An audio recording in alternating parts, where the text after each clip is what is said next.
والصلاة والسلام على سيد المرسلين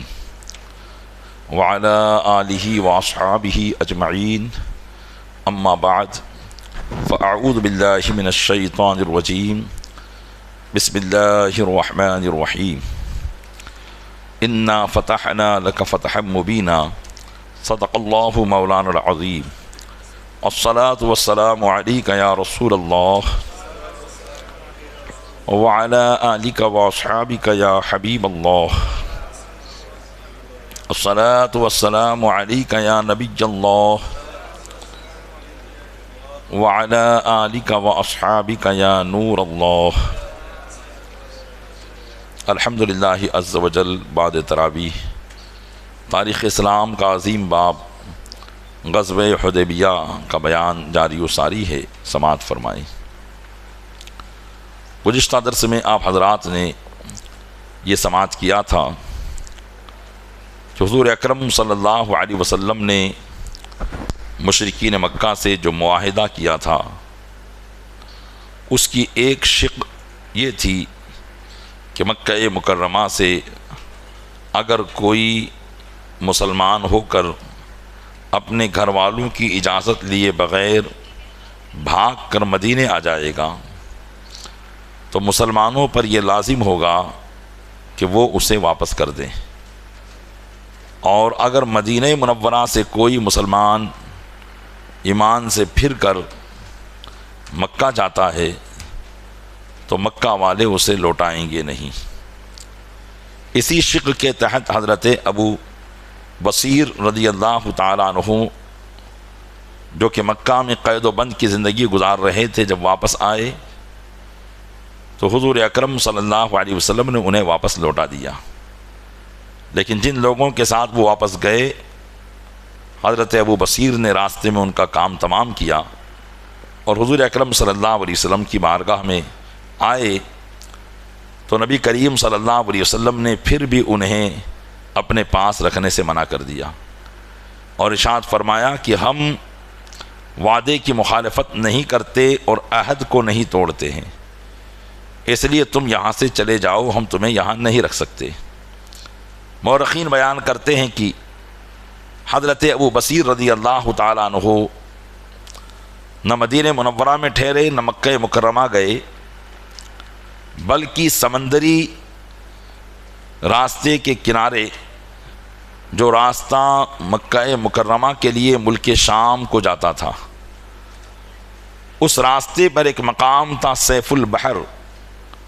اس راستے پر جا کر وہ قیام پذیر ہو گئے. اور آس پاس کے جو قبیلے وہاں پر آباد تھے، قبیلے جوہینیہ یا اور دوسرے قبیلے، وہ بھی ان کے ساتھ آ کر اس جگہ پر آباد ہو گئے. گویا کہ وہاں ایک اچھی خاصی مسلمانوں کی آبادی ہو گئی. ادھر مشرکین مکہ میں سہیل بن عمرو جو کہ صلح حضور اکرم صلی اللہ علیہ وسلم سے کر کے گیا تھا، جب اسے پتہ چلا کہ ابو بصیر نے ہمارے آدمی کو قتل کر دیا اور وہ جو ہے مسلمانوں نے جو عہد ہم سے کیا تھا وہ عہد انہوں نے توڑ دیا ہے، تو اس بات کو سن کر وہ بڑا غمگین ہوا، رنجیدہ ہوا اور غصہ بھی ہوا. تو کہنے لگا کہ ہم نے اس لیے تو محمد صلی اللہ علیہ وسلم سے صلح نہیں کی تھی کہ وہ ہمارے آدمی کو مارے. لہذا دوسرے جو قریشی تھے، مکہ کے رہنے والے تھے، انہوں نے کہا کہ دیکھو محمد فداء ابی و امی صلی اللہ علیہ وسلم نے اپنا عہد پورا کیا ہے، انہوں نے کوئی عہد نہیں توڑا ہے. انہوں نے تمہارے آدمی کے ساتھ ابو بصیر کو واپس کر دیا تھا، لیکن ابو بصیر نے اگر کوئی کام کیا ہے تو اس کی ذمہ داری محمد صلی اللہ علیہ وسلم پر عائد نہیں ہوتی. بہرحال اہل مکہ بھی اس مسئلے کو سمجھنے کے لیے تیار ہو گئے کہ حضور اکرم صلی اللہ علیہ وسلم کی طرف سے کوئی خلاف عہد معاملہ نہیں ہوا. ادھر حضرت ابو بصیر رضی اللہ تعالیٰ عنہ جب مدینہ منورہ سے نکلے تھے تو ان کے پاس چند کھجوریں تھی. راستے بھر ان کھجوروں کو وہ استعمال کرتے رہے، اور جب سمندر کے کنارے پہنچے تو تو اللہ تبارک و تعالیٰ نے ان کے لیے مچھلیوں کا انتظام کر دیا کہ مچھلیاں خود بخود کنارے پر آتی، اور یہ حضرت ابو بصیر ان مچھلیوں کو بھون کر اپنا پیٹ بھر لیا کرتے تھے۔ حضرت ابو بصیر رضی اللہ تعالیٰ عنہ بڑی آرام سے یہاں تھے، اور یہ راستہ وہ راستہ تھا جو مکہ کے لوگوں کا تجارتی قافلے کا راستہ تھا۔ اگر وہ ملک شام جاتے تھے تو اسی راستے سے جاتے تھے، ملک شام سے مکہ آتے تھے تو اسی راستے سے آتے تھے۔ تو اہل مکہ کے لیے یہ راستہ بڑا خطرناک ہو چکا تھا، اور آپ کو میں بتا چکا کہ اہل مکہ بہت بڑی تجارت ملک شام سے کیا کرتے تھے۔ اب ادھر یہ ہوا کہ جب مکہ مکرمہ کے ان مسلمانوں کو جو مکہ مکرمہ میں قید و بند کی زندگی گزار رہے تھے، اور مشرکین مکہ کی صلح میں اس شرط کی وجہ سے وہ مدینہ نہیں جا پا رہے تھے، جیسے حضرت ابو جندل رضی اللہ تعالیٰ عنہ یا دیگر مسلمان جن کی تقریباً تعداد 70 کے قریب تھی، جن کے گھر والوں نے ان کو بندی بنا کے رکھا تھا، ایمان لانے کی جزا میں ان کو روزانہ سزائیں دی جاتی تھی، ان کو رسیوں سے اور زنجیروں سے جکڑ کر گھر میں پٹک رکھا تھا۔ تو جب ان مسلمانوں کو پتا چلا کہ ابو بصیر مکہ سے مدینہ گئے تھے لیکن حضور نے تو ان کو واپس کر دیا، اور ابو بصیر مکہ نہیں آئے، انہوں نے ایک تیسرا مقام منتخب کیا اور وہیں جا کر وہ آباد ہو گئے ہیں، اور حضور نے بھی ان کے لیے کوئی معاملہ نہیں ارشاد فرمایا ہے۔ تو اب مکہ کے جو مظلوم لوگ تھے وہ یہاں سے چھپ چھپ کر کھسکنے لگے، اور جیسے تیسے ابو بصیر رضی اللہ تعالیٰ عنہ کے پاس جا کر آباد ہو گئے۔ ادھر حضرت ابو جندل بھی اپنے ساتھ تقریباً 70 صحابہ کرام کو لے کر جو قید و بند کی زندگی مکہ کے لوگوں کے پاس گزار رہے تھے، وہ بھی وہاں پر جا کر آباد ہو گئے۔ ابھی تک تمام لوگوں کے سردار ابو بصیر تھے، لیکن جب حضرت ابو جندل آئے تو چونکہ وہ قرشی تھے، قرش خاندان کے تھے، حضور اکرم صلی اللہ علیہ وسلم کی ذات کے خاندان کے تھے،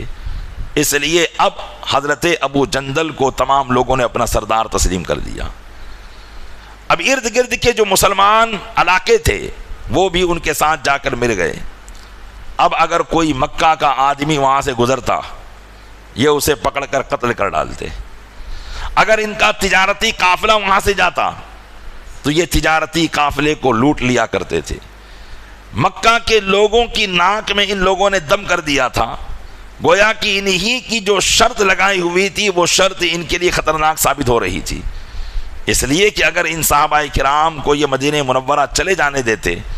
تو آج ان کو اس تکلیف کا سامنا نہ کرنا پڑتا۔ یہاں ایک بات بتاتا چلوں، کوئی یہ نہ سوچے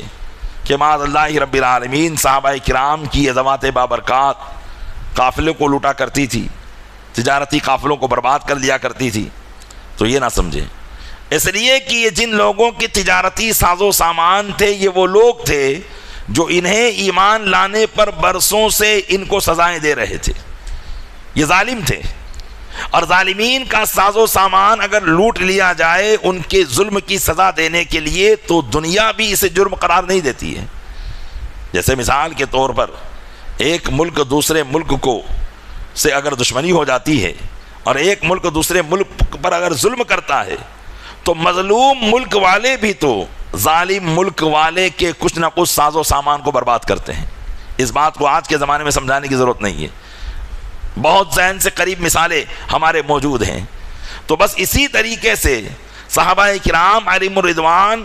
اگرچہ اسلام یہ نہیں سکھاتا کہ تجارتی قافلوں کو لوٹا جائے،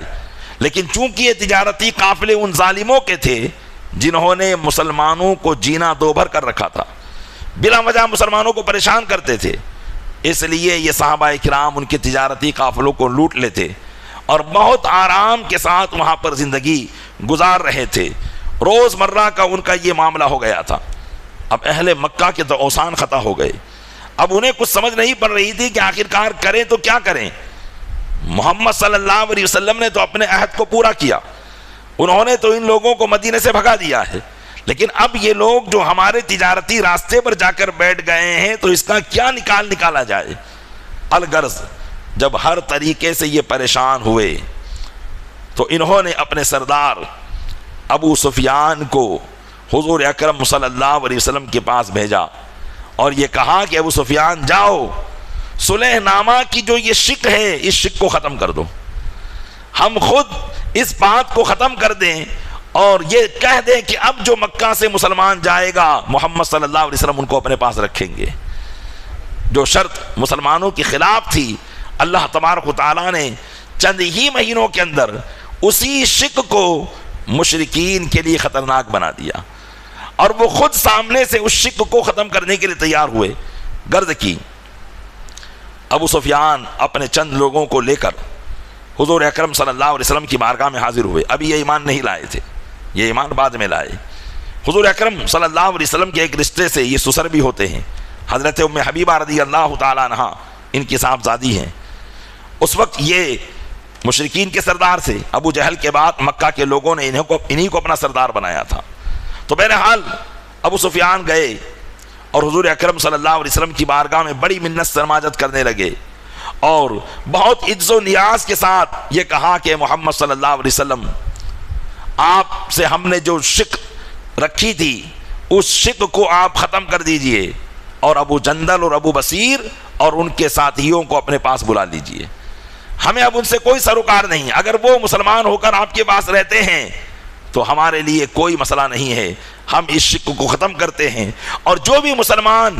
اگر مکہ سے مدینہ آتا ہے تو آپ اس کو بخوبی رکھیے، ہمیں کوئی اعتراض نہیں رہے گا۔ صحابہ کرام علیہم الرضوان نے جب اللہ عز و جل کا یہ کرم دیکھا کہ حالانکہ وہ شک ہمارے لیے بڑی خطرناک تھی لیکن اب اسی شک کو وہ خود توڑنے کے لیے جو ہے مجبور ہو گئے ہیں، تو صحابہ کرام میں ایک جوش و خروش کا عالم تھا۔ بہرحال حضور اکرم صلی اللہ علیہ وسلم نے ان کی درخواست کو شرف قبول بخشا اور اپنے دونوں مجاہد حضرت ابو جندل اور حضرت ابو بصیر کی طرف اپنا نوازش نامہ لکھا، ایک خط لکھا اور یہ ارشاد فرمایا کہ اے ابو جندل اور ابو بصیر تم دونوں اپنے تمام مسلمان ساتھیوں کو لے کر مدینہ منورہ آ جاؤ اور بقیہ جو لوگ ادھر ادھر کے تمہارے پاس آئے ہوئے ہیں ان سے کہہ دو کہ وہ تمام اپنے اپنے علاقوں میں چلے جائیں۔ چنانچہ یہ خط حضور اکرم صلی اللہ علیہ وسلم کا حضرت ابو بصیر اور ابو جندل کے نام جب پہنچا تو اس وقت حضرت ابو بصیر رضی اللہ تعالیٰ عنہ نزا کے عالم میں تھے، ان کا آخری وقت قریب آ چکا تھا۔ انہوں نے اپنے آقا صلی اللہ علیہ وسلم کا عاطفت نامہ اپنے ہاتھ میں لے کر پڑھنا شروع کیا اور جیسے ہی پڑھنا شروع کیا ان کی روح قبض انفصری سے پرواز کر گئی۔ حضرت ابو بصیر وہیں انتقال کر گئے، لہذا حضرت ابو جندل رضی اللہ تعالیٰ عنہ نے حضرت ابو بصیر کی تجہیز و تکفین فرمائی، نماز جنازہ پڑھا کر ان کو وہیں دفن کیا اور پھر بقیہ مسلمانوں کو اپنے ساتھ لے کر یہ مدینہ منورہ آ گئے۔ اس طریقے سے پیارے اسلامی بھائیوں صلح حدیبیہ کی وہ شک جو سب سے خطرناک تھی اللہ تبارک و تعالیٰ نے مسلمانوں کی حق میں اس کو بہتر فرمایا اور مشرکین مکہ خود ان معاملات پر پریشان ہوئے۔ پیارے اسلامی بھائیوں یقیناً ہماری زندگی میں بہت سے حالات ایسے ہوتے ہیں جو بظاہر ہماری کامیابیوں اور ہماری ترقیوں کے خلاف نظر آتے ہیں، ہم لاکھ دعائیں کرتے ہیں لیکن اس کے سدھرنے اور سنورنے کے آثار ہمیں نظر نہیں آتے، ایک عرصہ گزر جایا کرتا ہے لیکن اس کے صحیح ہونے کے کوئی آثار نظر نہیں آتے، تو پیارے اسلامی بھائیوں اللہ اپنے بندوں کی دعائیں ضرور قبول فرماتا ہے۔ اس معاملے کے نہ کرنے میں اس کی ضرور کچھ نہ کچھ حکمتیں ہوتی ہے اور رب تبارک و تعالیٰ جب اس کا وقت آتا ہے تو اسے بہتر انداز میں ہمارے لیے فرما دیتا ہے۔ اس لیے اللہ تبارک و تعالیٰ کی ہر تدبیر پر راضی رہیے، ہر اس کی حکمت پر راضی رہیے اور اللہ عز و جل کی بارگاہ میں اپنے لیے عافیت کا سوال کرتے رہیے۔ بہرحال اسی طریقے سے نبی کریم صلی اللہ تعالیٰ علیہ وسلم کی جو صلح نامہ تھا وہ شرط مسلمانوں کے حق میں بہتر ثابت ہوتی گئی۔ ایک بات یہاں عرض کرتا چلوں، حضور اکرم صلی اللہ تعالیٰ علیہ وسلم نے جس درخت کے نیچے صحابہ کرام سے بیعت لی تھی اس بیعت کو میں نے پہلے بھی بتایا تھا کہ اس بیعت کو تاریخ اسلام میں بیعت رضوان کے نام سے یاد کیا گیا ہے۔ رضوان مانے خوشی، چونکہ یہاں پر صحابہ کرام کے لیے اللہ کی طرف سے یہ مژدہ آیا تھا کہ اے مومنوں، جب تم محبوب سے درخت کے نیچے بیعت کر رہے تھے تو اللہ تبارک و تعالیٰ تم سے خوش ہو گیا ہے۔ لقد رضی اللہ عن المؤمنین اذ یبایعونک تحت الشجرہ، تو اس درخت کا بھی ذکر قرآن میں آیا، اور یہ درخت بڑا عظیم رہا، لیکن اب یہ درخت ہے کہاں؟ اس درخت کو شجر رضوان کہا گیا، شجر بیعت کہا گیا، جو بڑا مبارک درخت تھا، جس کے نیچے بیٹھ کر حضور اکرم صلی اللہ علیہ وسلم نے صحابہ سے بیعت کیا تھا۔ مورخین اس تعلق سے بتاتے ہیں، امام بخاری رضی اللہ تعالیٰ عنہ ایک روایت نقل کرتے ہیں کہ طارق بن عبد الرحمن سے روایت ہے، طارق بن عبد الرحمن کہتے ہیں کہ میں حج کے لیے روانہ ہوا تو میرا گزر ایک ایسی قوم کے پاس سے ہوا جو ایک درخت کے پاس نماز پڑھ رہے تھے، تو میں نے پوچھا کہ یہ کیا ہے؟ اب یہ طارق بن عبد الرحمن کا زمانہ حضور اکرم صلی اللہ علیہ وسلم کے زمانے کے 150 200 بلکہ 250 سال کے بعد کا ہے، کیونکہ امام بخاری ان سے روایت کر رہے ہیں، اور امام بخاری کا ایک زمانہ کم سے کم 2 صدی گزرنے کے بعد کا زمانہ ہے۔ تو طارق بن عبد الرحمن جب وہاں سے گزرے تو وہاں وہ لوگ نماز پڑھ رہے تھے، تو طارق بن عبد الرحمن کہتے ہیں کہ میں نے پوچھا یہ کیا ہے؟ تو انہوں نے کہا کہ یہ وہ درخت ہے جس کے نیچے رسول اللہ صلی اللہ علیہ وسلم نے بیعت رضوان کی تھی۔ تو طارق بن عبد الرحمن کہتے ہیں کہ میں وہاں سے نکلا اور صحابی رسول حضرت سعید بن مسیب، تابعی رسول حضرت سعید بن مسیب کے پاس آیا، اور میں نے جو دیکھا تو وہ بیان کیا کہ میں ایک جگہ سے گزرا تو وہاں پر لوگ جو ہے ایک درخت کے نیچے نمازیں پڑھ رہے تھے، تو میں نے ان سے پوچھا کہ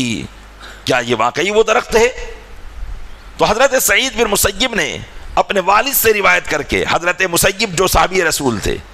اپنے والد سے روایت کر کے یہ بات سنائی کہ حدثنی ابی انہ کان فی من بایع رسول اللہ صلی اللہ علیہ وسلم تحت الشجرہ، کہ مجھے میرے والد مسیب نے بتایا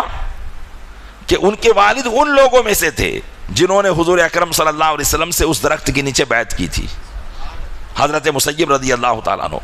انہوں نے بتایا کہ فلما خرجنا من العام المقبل نسیناہا،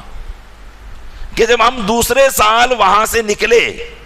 کیونکہ دوسرے سال عمرہ قضا کرنے کے لیے گئے تھے، جیسا کہ آگے واقعہ آپ سماعت کریں گے، کہ جب ہم سن 7 ہجری میں دوسرے سال جب ہم وہاں سے نکلے اور ہم نے اس درخت کو ڈھونڈا تو ہم اس درخت کو نہ پا سکے، وہ درخت ہم بھول چکے تھے کہ وہ درخت کون سا درخت ہے، گویا کہ ہمیں بلا دیا گیا۔ تو کہتے ہیں کہ فلم نقدر علیہ، اس درخت کو ڈھونڈنے پر ہم قادر نہ ہوئے۔ تو سعید بن مسیب کہتے ہیں کہ ان اصحاب محمد صلی اللہ علیہ وسلم لم یعلموها وعلمتموها انتم فانتم عالم، کہ جب صحابہ کرام اس درخت کو نہ پا سکے تو اب آج کے لوگ کیسے پا لیں گے؟ کیا تم صحابہ کرام سے زیادہ جاننے والے ہو؟ بہرحال تو مورخین یہی بیان کرتے ہیں کہ وہ درخت جس کے نیچے حضور اکرم صلی اللہ علیہ وسلم نے بیعت فرمائی تھی، وہ درخت اللہ کی طرف سے غائب کر دیا گیا تھا، ورنہ 1 سال کے اندر اندر اتنی کم یادداشت اہل عرب کی نہیں ہو سکتی کہ اس درخت کو بھول جائے۔ جو اہل عرب قرآن کی آیات کو ایک مرتبہ سن کر کئی آیتیں یاد کر لیا کرتے تھے، وہ 1 سال میں کیا ایک درخت کو بھول سکتے ہیں؟ اس لیے کہا جاتا ہے کہ وہ درخت اللہ ہی کی طرف سے غائب کر دیا گیا تھا۔ اب بعض جو بزرگان دین کی نسبت رکھنے والی چیزوں سے اپنے دل میں خبت رکھتے ہیں اور بزرگوں کی چیزوں سے فائدہ اٹھانے کے لیے کہتے ہیں یہ شرک ہے، یہ بدعت ہے، وہ لوگ دلیل پیش کرتے ہیں کہ دیکھو اگر نسبت کا کوئی معاملہ ہوتا تو حضرت عمر اس درخت کو نہ کٹواتے۔ یہ کہتے ہیں کہ حضرت عمر نے اس درخت کو کٹوا دیا تھا، جب دیکھا کہ لوگ وہاں پر نماز پڑھ رہے ہیں، برکتیں حاصل کر رہے ہیں اس درخت سے، تو حضرت عمر نے اس درخت کو کٹوا دیا تھا۔ تو دیکھو حضرت عمر جو صحابی رسول ہیں، خلیفۃ المسلمین ہیں، جب انہوں نے ایک نسبت والی چیز کا احترام نہ کیا اور اس کو کٹوا دیا تاکہ لوگ شرک میں مبتلا نہ ہو جائے، تو تم لوگ کیوں بزرگوں کے مزارات اور ان سے نسبت رکھنے والی چیزوں کا ادب کرتے ہو؟ تو آئیے اس کا بھی معاملہ سماعت کیجئے کہ حضرت عمر نے کون سا درخت کٹوایا تھا۔ جیسا کہ آپ نے سنا کہ حضرت سعید بن مسیب کے والد حضرت مسیب جو صحابی رسول ہیں، وہ کہتے ہیں کہ جب صحابہ کرام آئندہ سال گئے تو ان کو وہ درخت ملا ہی نہیں. تو ظاہر سی بات ہے کہ حضرت عمر فاروق اعظم کو وہ درخت ملا تھا.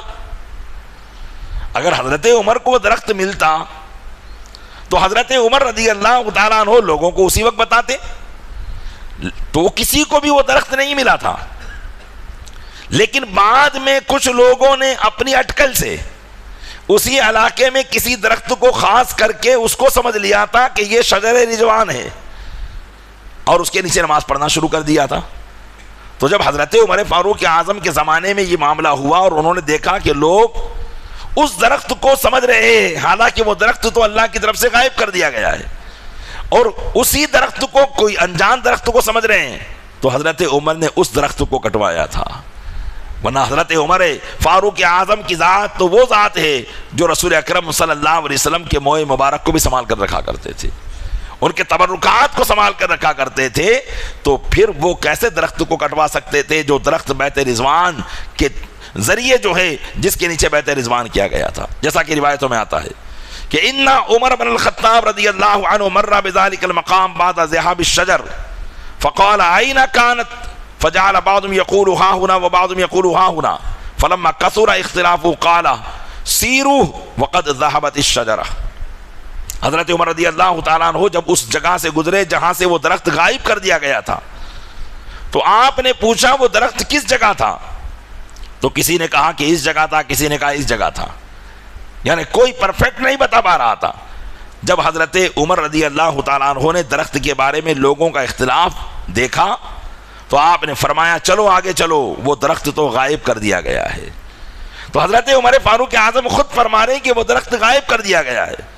تو پتا چلا کہ حضرت عمر نے اس درخت کو کٹوایا نہیں، انہوں نے جو درخت کٹوایا تھا یہ وہ درخت تھا جو بعد کے لوگوں نے اپنی سمجھ سے اس کو سمجھ لیا تھا،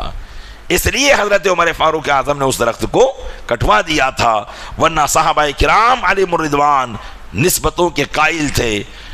تبرکات کے قائل تھے، بزرگان دین اور خود رسول اکرم صلی اللہ علیہ وسلم کے تبرکات کو وہ اپنے لیے باعث برکت سمجھا کرتے تھے. تو پیارے اسلامی بھائیو، جو اہل سنت و جماعت کا نظریہ اور عقیدہ ہے تبرکات کے بارے میں، وہی صحابہ کرام علیہم الرضوان کا تھا. اللہ تبارک و تعالی ہمیں اسی عقیدے پر مرتے دم تک ثابت قدم رکھے اور اسی عقیدے پر ہمیں موت عطا فرمائے. آمین بجاہ النبی الامین صلی اللہ علیہ وسلم.